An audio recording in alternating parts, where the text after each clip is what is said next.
So I guess you wonder how we ended up here, as one of the most feared and respected civilizations in the galactic theater. A member of the most powerful coalition in the galaxy, outpacing even the old and corrupt Galactic Senate. Well, let's start with how humanity first got their hands on FTL technology. The year was 2314. The colony on Mars had reached 2 billion souls, and most of it had been terraformed so the planet could sustain human life without the need for additional life support units. There were mining operations running on the asteroid belt surrounding Jupiter, and it was a comfortable time for humanity. Sure, Earth was being rehabilitated from the nuclear end of World War III, and the Southeast Asian Federation was squabbling with the Western Allied Republic over whom would control the lion's share of the Moon's crucial helium-3 deposits. And there were tensions between the newly formed Martian Miners League government of Mars and the Terran factions. Hey, same old. Humans fight, make up, and rebuild. Same way it has been as long as humanity as a whole can remember. So far, we've had no contact with any aliens, unless some wackos in tinfoil hats are to be believed, and nothing had disturbed humanity. It all started when satellites carrying the arrays intended to survey our surrounding space started to go dark. We didn't know it then. We all thought it was some old, long-forgotten Russian satellite that had crashed into them. But there was something going bump in the night. Grand Marshal Gatarin stared listlessly onto the hologram projection of the blue and red planets floating next to each other in the middle of the circular room.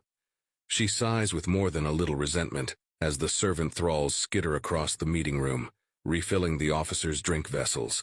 She glares into the eyes of the thrall about to refill her glass, and the Dwillian quickly looks down. Its gills and facial tentacles tighten in fear of the reputedly ill-tempered commander's wrath if he was to be seen as the least bit rebellious.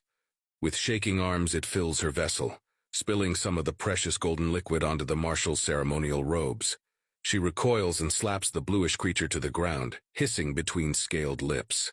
"Stupid squid!"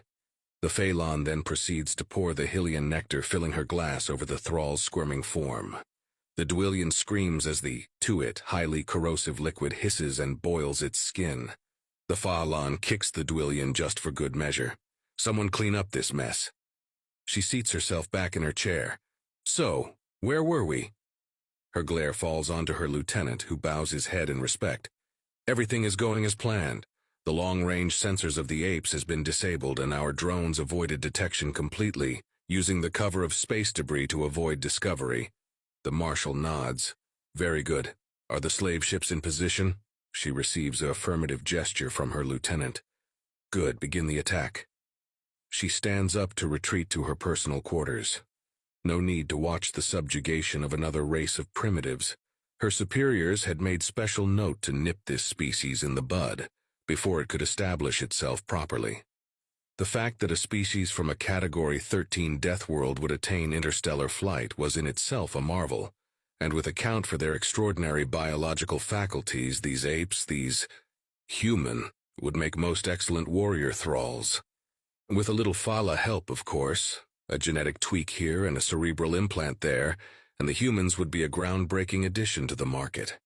Which is why she'd had to endure such an excruciating process of blinding them before extraction.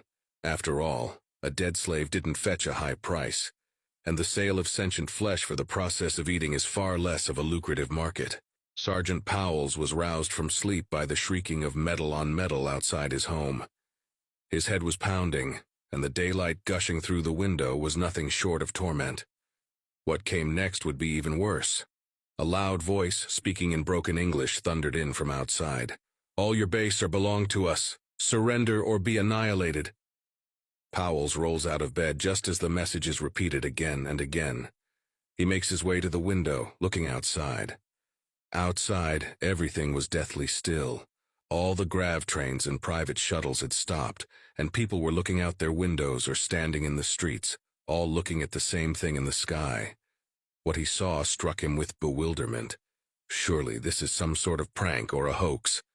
But there it was, a gargantuan hologram of an entity most reminiscent of the reconstructions of pterodactyls, except that the beak-like snout was much shorter, and it seemed to be clad in some sort of robes. Hovering above the hologram was a large, black, vaguely organic-looking craft, oblong in shape and patterned with a webbing of some sort, The craft opened up and hundreds of smaller craft depart from its depths. Chaos. The people on the street are running for cover as the dark crafts descend from the heavens. What's the situation, General? The president of the war walks into the briefing room. From the minor stain to his cuff, General Gordon draws the assumption that he had been pulled from lunch with his family when the news hit. Sir, I know this sounds like something out of a science fiction series, but we're under attack from aliens. We have no idea what they want, but they're hostile. The president pauses, looking baffled. Run that by me again, General. We're under attack from what? The general stops after having run his hands through his hair.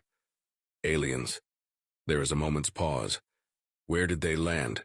The president asks, a dead serious look on his face. We have confirmed alien presence in Georgia, Washington State, Washington, D.C., France, Britain, Germany. They're already besieging our military bases, and I'm sorry to say, but we've been caught with our pants down. Corporal Qatar was sitting in the landing craft, and even though he would never admit it, he was nervous. He was the commander of one of the finest squads that the Phelan shock troopers had to offer, and should he acquire enough slaves during this assault, he would be richly rewarded. As he started dreaming of future fame and glory, the brutal reality of their current endeavor was setting in. They were landing on a Category 13 death world, and even now the brutal gravity was drawing them closer. All right, men, start up your gravity dampeners. If you die before we set foot on the ground, you will disgrace your family name. The men did as told, and Qatar followed suit. He could feel the inertial dampeners work in overdrive as they were slowing down. They were almost there. Weapons to stun. Now let's catch us some primitives. He closed his faceplate just as the blast doors keeping them separated from the outside folded away. His heart swelled with pride as his squad neatly and in a disciplined fashion streamed out of the transport. He could now see the primitives running before him, and for a moment he felt doubt. The creatures were massive, reaching up to 64 cm in height and bulging with muscles, not to mention the way they covered the ground of this monstrous planet with bounds which the athletes of his homeworld would envy replicating in their own gravity. As it was, he and his forces waddled forwards. A primitive tried to run its way from its hiding place behind a metal vehicle of some sort, running away from them. First catch, Qatar thought, and fired a salvo of incapacitating rounds into the creature's center of mass. The thing screamed and fell on the ground, hard. Qatar felt a moment of joy which was then rudely disrupted as the primitive scrambled to its feet and kept fleeing. To Qatar's benefit at least, his astonishment did not cripple him for long.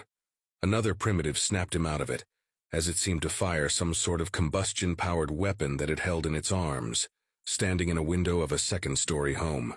The projectiles bounced harmlessly off of the energy barrier surrounding the Phelan's armor. The Phalan fired back with the pulsar, but the primitive dived back into the home.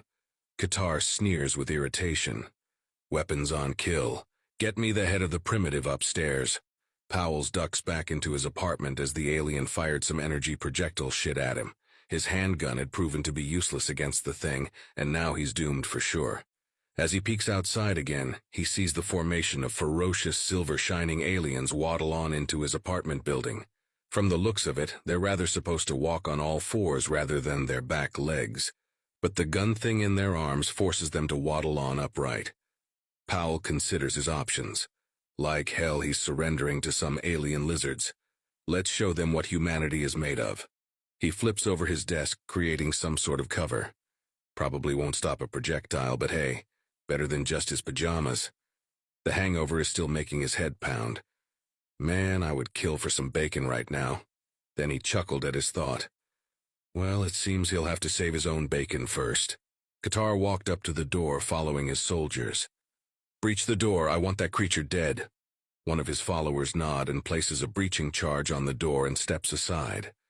Powell is crouching behind the desk, his dad's vintage baseball bat beside him and the gun in hand. He checks his ammo. 5 rounds left. Dang it, dag-nabbit. Well, it's do or die. Probably die, but he could always hope. The door explodes inwards, and Powell barely manages to duck down as shrapnel and debris flies overhead. They're here. Fuck. Fuck, fuckity, fuck, fuck. Adrenaline is pumping through his veins, and he grabs the baseball bat. He leaps up, bounding for the enemy positions. I will rip your head off and shit down your necks. He fires all the rounds in the pistol as he closes the small gap between them, baseball bat raised high, expecting to be ripped apart by a hail of fire any second. What? What is this? No, this isn't how it's supposed to be. Qatar recoils in true primal fear as the primitive behemoth launches itself at them. This creature is supposed to be a sentient, so why is it throwing itself towards them? Why isn't it running away? What is that ungodly glint in its eyes? He doesn't have time to recover before the creature is upon them. The wooden club in the thing's hand impacts one of his soldiers. His shield wasn't meant to absorb this type of impact. The crude weapon implement makes a thunking sound as it impacts the soldier's power armor. The soldier's entire head caves in, and the body is thrown into the wall, purple ichor leaking everywhere. This is death. This is insane. That was the first thought that ran through Katarin's head. Merely an hour after the ground assault had began, she was roused from her peaceful meditation most rudely, and now she could do nothing but listen to the reports in awe. The primitives were fighting back. In all her cycles of command, it had never happened before. The invasions had always played out the same way. The primitives either fall to their knees, accepting the Falan as their gods and rulers, or they were wiped out as they fled. But these humans, they had fought back. Desperately at first, but now with a fury never before seen. The humans' mainline weaponry was nigh useless against the protective barriers of the Falan Marines, projectiles bouncing off the electromagnetic barriers harmlessly. But humans had learned. And at a speed that can be seen as nothing but frightful, they adapted. Gordon stands on the command floor with a stern face. Report. How have the new tactics worked? A radio tech sitting by his station looking up. We're receiving reports from Chicago now. Apparently the citizens have driven back the invaders under the command of a SGT. Powell, sir. The theory seems to have been correct, sir. They have no protection from close quarters combat and they're excessively frail. Gordon smiles. Excellent. Make sure to secure alien tech before this battle is over. I want to have our tech boys learn everything about the aliens ASAP. The tech nods, turning back to his station and relaying the order. Gordon smiles to himself. All things considered, they're doing pretty well. Powell stands in the streets littered with purple blood and crushed aliens. He felt a pang of sorrow as he looks over the street. This fight had been costly. Even though the aliens' rifles pretty much never killed straight off the bat, Powell was still covered in burns left by the energy pulses. His body ached. His head was killing him. He was going to punch James for dragging him off to the club last night. Speaking of the devil, James comes trotting out a side alley with a couple of other civilians along with him. I think that was the last of them, bro. Not a purple blood in sight. Powell sighs tiredly.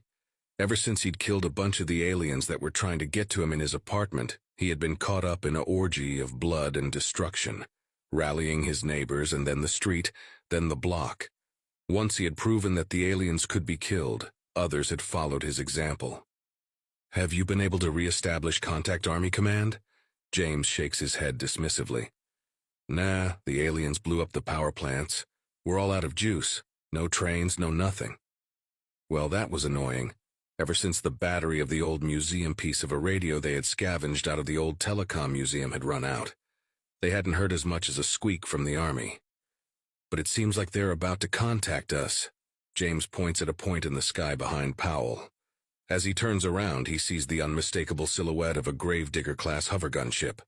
Well, everyone, start clearing the street. We need to make a landing spot, Powell shouted with a smile. And the weary defenders start dragging debris and corpses off the street as James tries to wave in the hovercraft. It was odd in a way to see a squad of jarheads armed with nothing but baseball racks, batons, and bayonets. But as the soldiers landed across from them on the newly made landing site, Powell salutes them. One of the soldiers, decorated as a captain, steps out of the craft.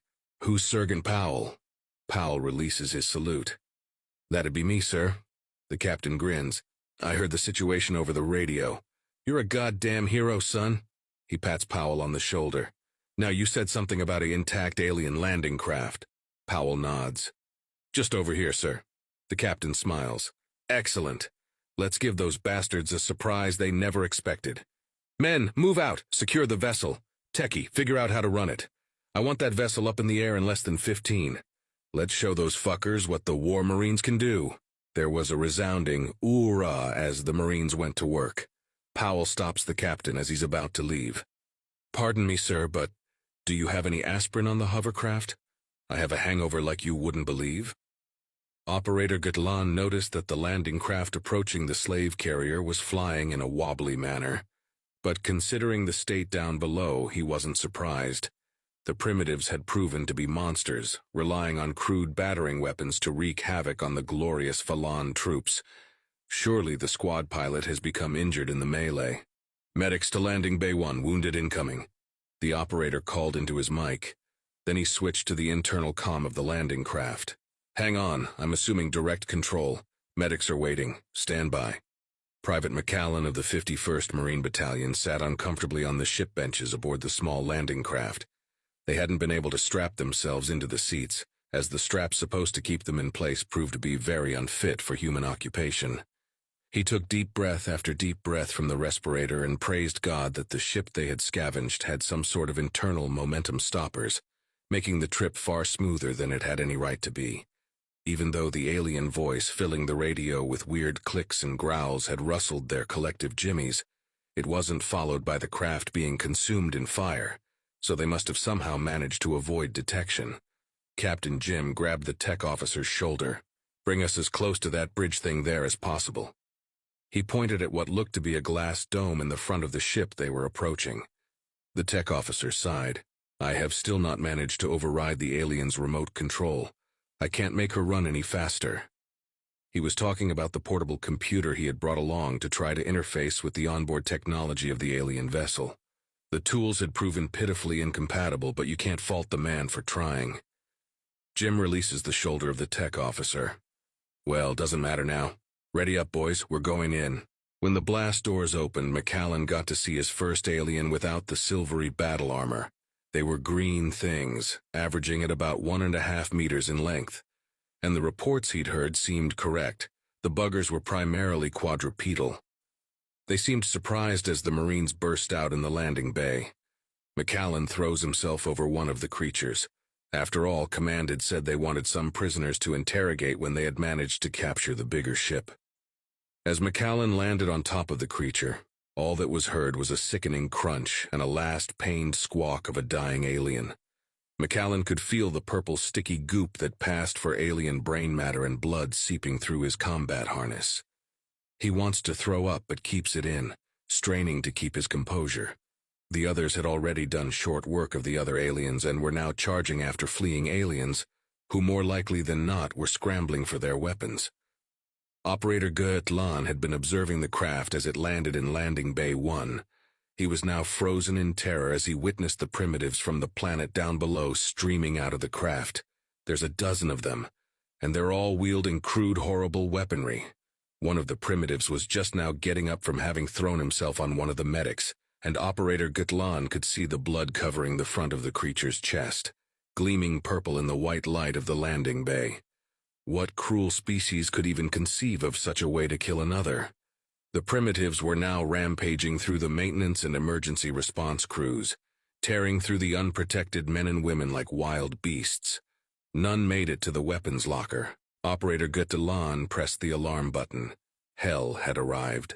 The Marines were now fighting their way through the tight, illuminated corridors of the ship. As the aliens now had managed to arm and armor themselves, progress was slow. They had also confirmed the existence of another, McAllen assumes, alien species, this one looking like the mind flayers from old D&D books that he used to read back in college. These seemed content with hiding away in corners, and if anything seemed glad when the lizards were killed in front of them. Their progress had ground to a halt. A barricade of aliens equipped with rifles and wearing their gleaming power armors was just ahead. McAllen knew that if any of his fellow Marines stepped out, they'd get lit up like it's Christmas. One shot from an alien rifle didn't kill, but a dozen did. Flashbang! It was the captain throwing one of the grenades perfectly into enemy lines. For a moment there's confusion in the lizard ranks, but then the bang comes. The lizards scream and start scampering over one another blindly, and the Marines charge. Commander Gkathater is desperately firing his handgun towards the entrance to the ship's bridge. How had this happened? A small group of primitives had not even managed to infiltrate the slaver Gurkha's dusk, but had overrun all the defensive positions put up to stop them using some freakish light and sound weapon that overloaded the sensory equipment of the power armor, rendering the pilots stuck and blind within their armored shells. To make matters worse, there must have been some error in the Dwillian slave's command module. The damned squids were doing nothing, or even guiding the primitives in the right direction. If he survived this, Gedhater made it his mission to purchase and murder 100 Dwillians, and then feed their remains to other Dwillians. He could see what looked like a black stone tossed into the bridge.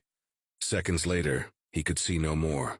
But before death could claim him, he sent out a last message to the Black Sun's zenith, the great capital ship that was still in orbit around the 5th planet in the accursed system. "The humans are here. Save us!"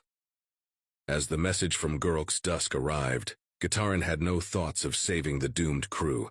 Everywhere, everything was going straight down the crapper. On the ground, the casualties were up in the tens of thousands, and now the human had attacked not one but 3 different slaver ships, all next to simultaneously. Luckily, one of the ships had managed to repel the attackers.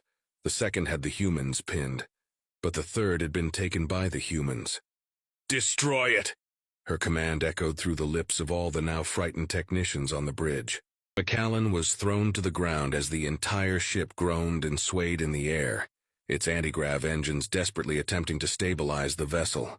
While the humans weren't harshly affected, the lowered gravity on the ship making it feel more like a minor bump than a major fall.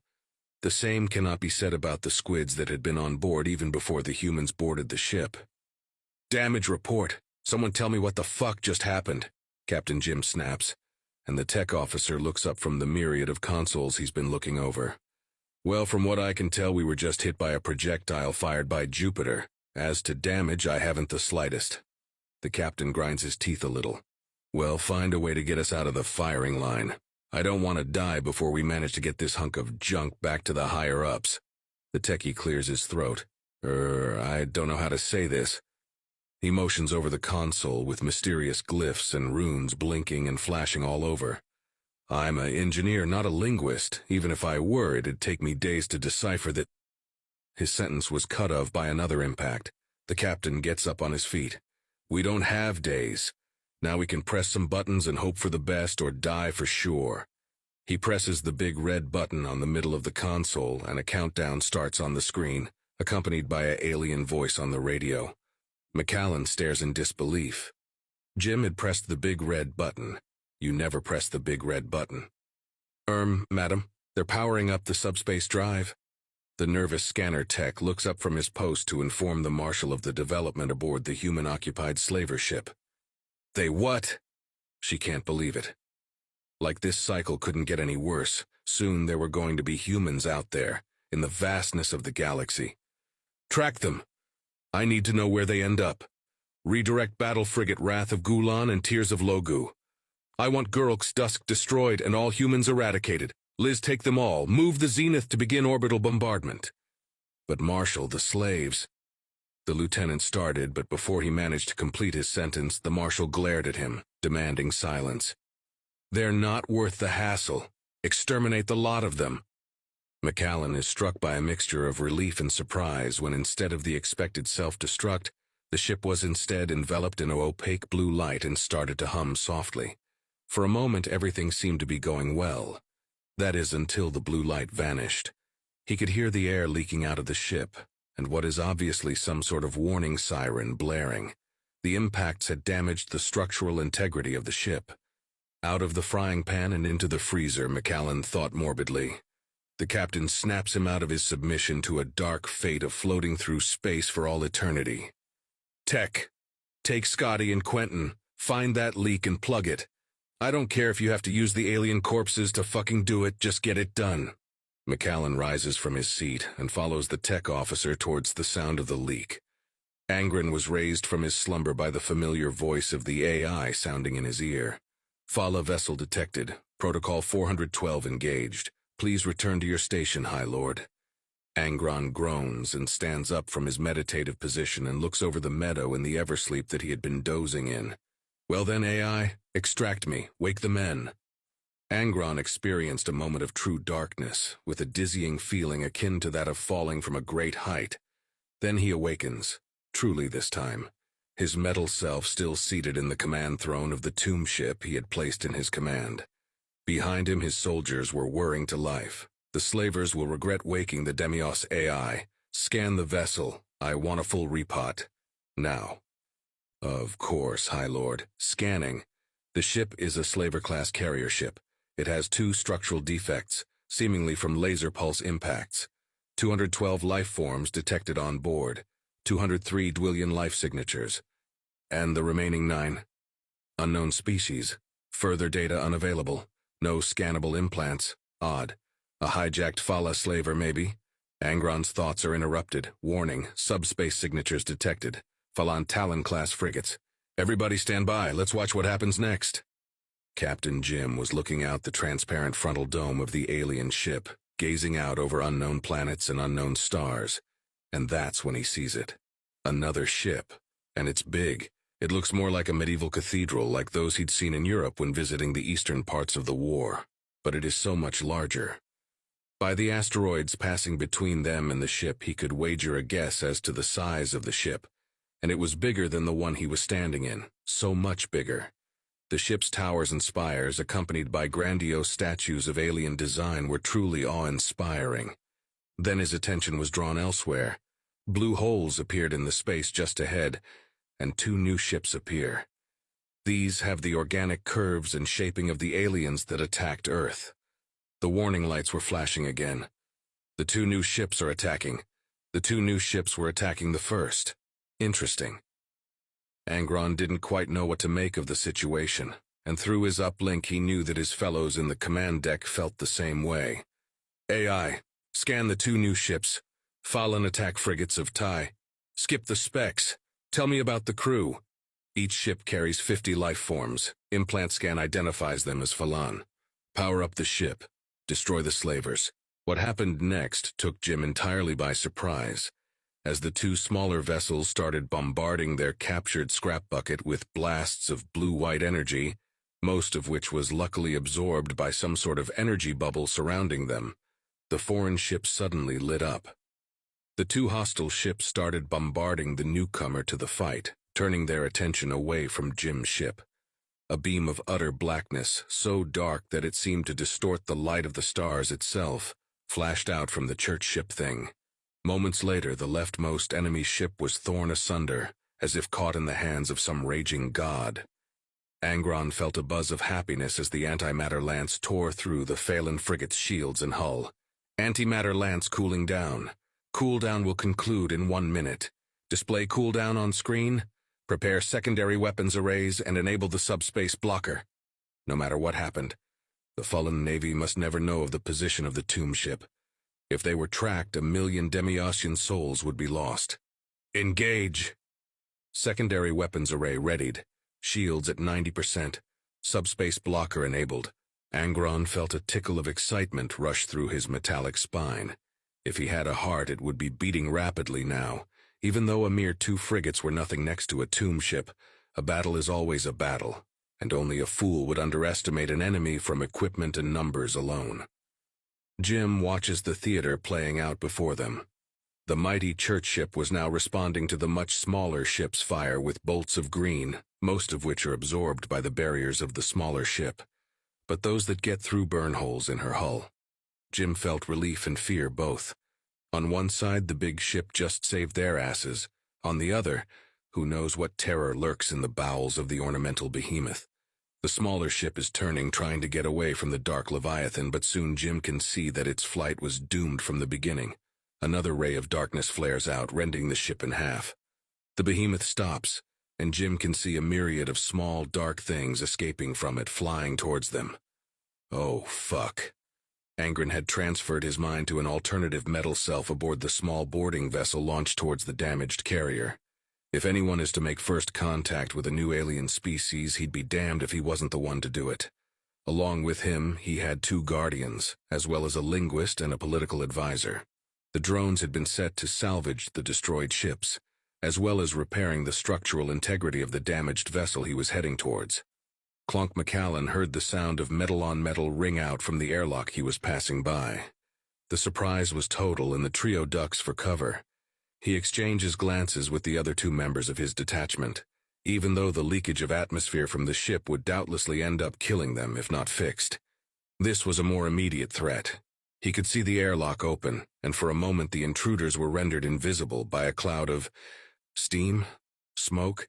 He cannot tell. When the obstruction clears, his heart leaps into his throat. Machines, it's goddamn machines. Bipedal alien creatures with only some similarities to humans. Like humans, they are bipedal. Like humans, they have 2 legs and 2 arms, but their necks are shorter, broader, and their stature is short but sturdy. A single phrase pops into McCallan's head. Metal space dwarves. Angron threads into the ship, the AI immediately informing him that there are 3 nearby life signs, all seemingly hiding in strategically beneficial positions. Clearly they were soldiers, or had extensive military training, evolved from pack animals no doubt. Now came the moment of truth. He motioned for his armed guard to wait. After all, he was in no danger should these creatures even disable this body, and steps forwards accompanied by the linguist. "My name is Angron, High Lord of the tomb ship Wagin. I come in peace. Take me to your leader." He broadcasted this through the metal selves-installed loudspeakers in Galactic Common. There was no response. McCallan was baffled. 3 of the machines had stepped out, yet none seemed armed. The foremost of the creatures had his hands lifted in a calming manner and said something that sounded like a rabble with enormous lisp. Whatever it said, McCallan had no idea what the hell it was. But for now, this creature seemed not to be hostile. But he was sure as hell not stepping out there. Instead, it was the techie that peeked out first.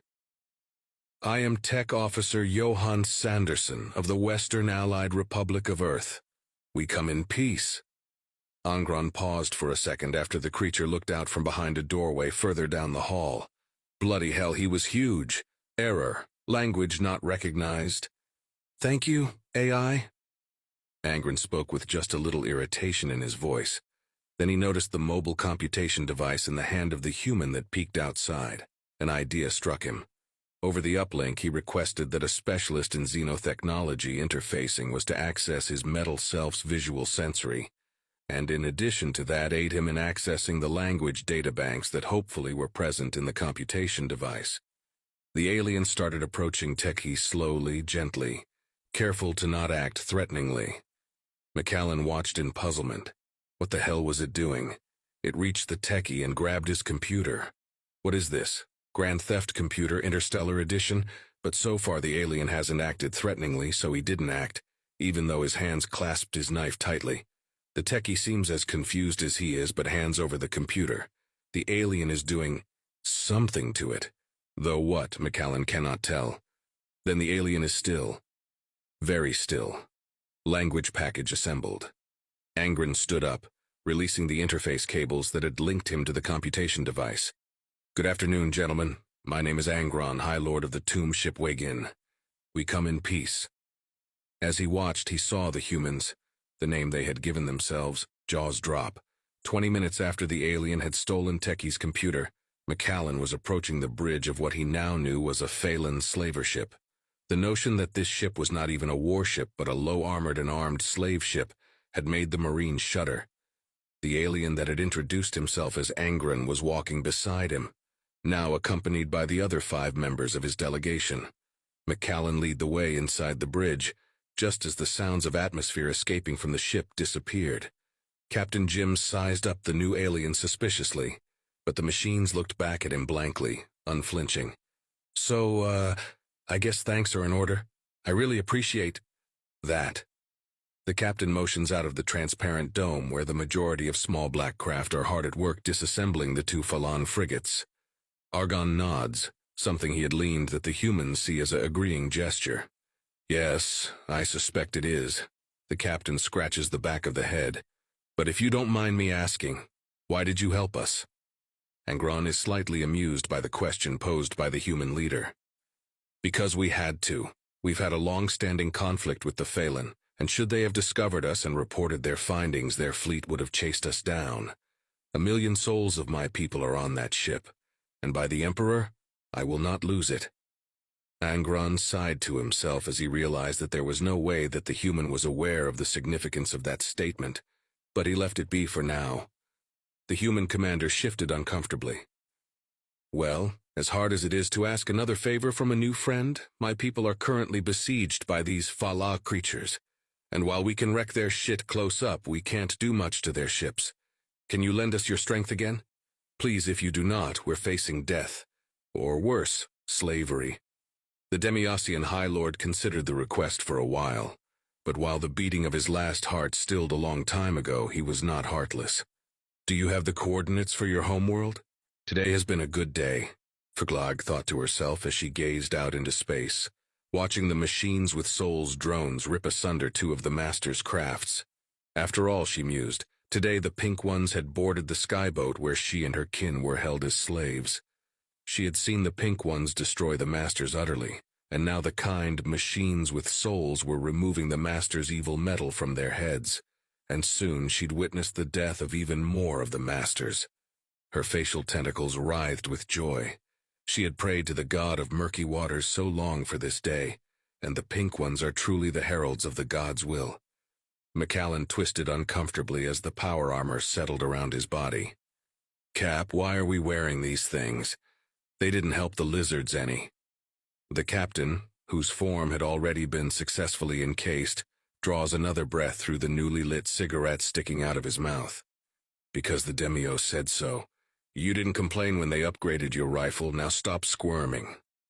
Angron watched the humans with amusement. While it was true that the armor given to the humans was hardly the finest work the Demios could do, it was the best they could nanite forge in the half hour that they were taking to prepare. And while the power armor wielded by the Phalan hadn't proved efficient against human melee potential, the one provided by the Demios had no such thing in mind. The armor's sole purpose was to improve the human's already frightening strength, and provide heat absorption to deal with the pulse weapons used by their common foe. Additionally, the Demios engineers had taken the liberty to upgrade the human automatic carbine rifle design, turning the pea-shooters into miniature railguns. Time is up. We make way for Earth, Angron says as the humans finally finish suiting up. General Gordon was not happy. This fight had started so well, and now they were forced to hide in the WW3 nuclear bunkers like rodents. In truth, he was quite happy that the bunkers were there. After all, if they hadn't been, the death toll would be up in the 100 millions by now. The first bombs had come so suddenly. The aliens targeting power plants, hospitals, water purification plants, civilians. The death toll had climbed so rapidly. Then there were the good news. The War Spatial Flotilla, as well as the equivalents from sea and the MMA, had turned around from their skirmish around Phobos over mineral rights, and had turned back and took the enemy up the rear. While Earth had been rendered mostly blind, the Martians had now provided them with all their own sensory equipment. The enemy fleet had consisted of 5 medium-sized vessels, frigates, of which 2 had disappeared an hour ago. The remaining 3 were shielding the massive mothership that was now orbiting Earth. Beyond the mothership, itself easily 5 kilometers across, there had been 15 smaller vessels that had been carrying the doomed landing parties. One of these had departed after the war marines had successfully boarded her. The Martian scanner tech, currently on the other side of a direct feed from Mars, suddenly exclaimed, "Sir, more contacts incoming!" The Martian telescope was redirected as the small vessel returned. Gordon's heart sank in his chest. They didn't make it away, huh? Gatarin looked as the slaver returned. "What is that thing still doing in one piece? Get me Wrath and Tears on subspace comms, now!" The communications officer starts tweaking his console. "No response, ma'am. We can't reach them." Gatarin froze mid-snarl. There was a second ship. Her eyes grew wide and blood drained from her face. Her mouth slammed shut, and her fingers clenched the soft padding of the command chair. It was a Demiosian tomb ship. Her heart beat fast, and for the first time since this battle began, she feels fear. Not of the sickeningly effective space torpedoes used by the primitives that simply slid through their ship's shields. Not of raging primitives seeking to crush her with their hands. An ancient enemy approached. The Undying are here. Angron couldn't help but feel impressed as he entered the Sol system. This people that hadn't even developed subspace drives yet were fighting the Phalans in space. And they were doing damn well. Angron could easily discern two dead frigates, spilling men and atmosphere into the vacuum, and he could see a third one being bombarded by tiny little projectiles, wedging through the energy shields and then impacting with the frigate's hull, punching holes in it until they hit something vital. Even though the Phalan's fighters were more agile and the humans lacked shields, the Navy bravely soldiered on. They were persistent and dedicated. He'd give them that, and he made note to recover each of their bodies after the fight was done and return it to their people. They all deserved a hero's funeral. Fire the antimatter lance, target the world cracker, let the humans deal with the Talons, launch drones to assist the human fighters. Engage. Drones launched. Antimatter lance cooldown will finish in 1 minute. He witnessed the streak of darkness cripple the world cracker's engines. She wasn't going anywhere, so here they were, back where they started, McAllen mused. Though this time they were doing something even more insane. The Marines were seated in a piece of Demiosian engineering genius. The Demiosians had called it a manned torpedo, and that is pretty much all there is to say about it. Their goal was to slam right into the crippled mothership, murder the command, plant a bomb in the core, and get themselves and the slaves stuck on board to the escape shuttles. He had to admit he found the Demiosian regard for non-Phalan life comforting. It seemed the dead had the best understanding of what it means to be alive, and how precious that life is. But back to the task at hand. Time to do some killing. The cheers that resounded in the command bunker when the newcomers had proven not only to be friendly, but enemies of the invaders was indescribable. The torpedoes that had been able to deal devastating blows to the frigates and fighters had proven to be useless on the heavy plating of the mothership. But the new aliens had ripped apart its engines in a single shot. They were now anxiously waiting for shot number 2, but it never came. Gitaran wondered why the Undying had stopped. They had ripped apart the Zenith's engines in a single blast of their infernal doom weapon. But then, as the grinding of metal piercing through metal screamed through the corridors of the Zenith, she understood why. They had a different doom in store for her. McAllen was the first to burst out of the torpedo. Gun in hand, he jumped out of the enclosed space into the corridor.